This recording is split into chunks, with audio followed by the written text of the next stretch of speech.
At my last doctor's appointment, I wasn't concerned that my doctor might not have the right diagnostic equipment.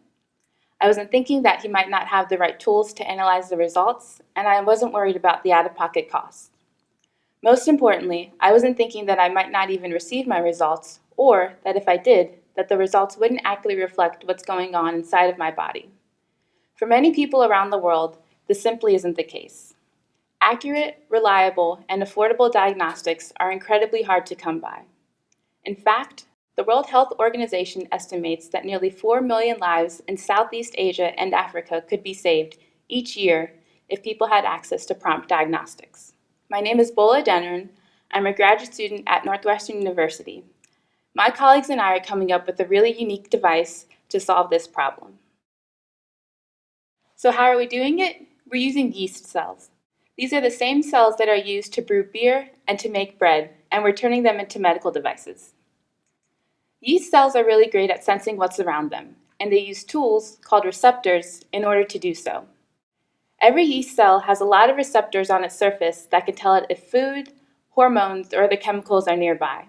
And my colleagues and I are hijacking these sensory pathways to instead detect biomarkers for different diseases. So let's take a closer look at how this device will work.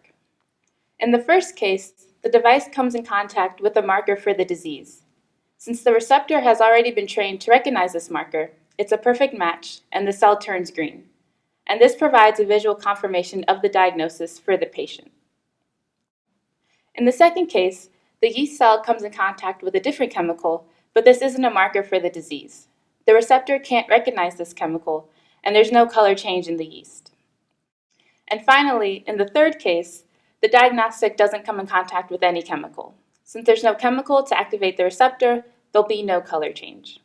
So right now in the lab, we're still teaching yeast how to recognize different markers. However, with time and the help of my colleagues, I really believe that this device can help us face some of the biggest global health challenges of our time, including malaria, tuberculosis, and HIV. But we just don't want to stop there. We can use this device to help efforts in environmental remediation and even to detect radiation. In the food industry, we can use these yeasts to safely find foodborne pathogens or other harmful contaminants.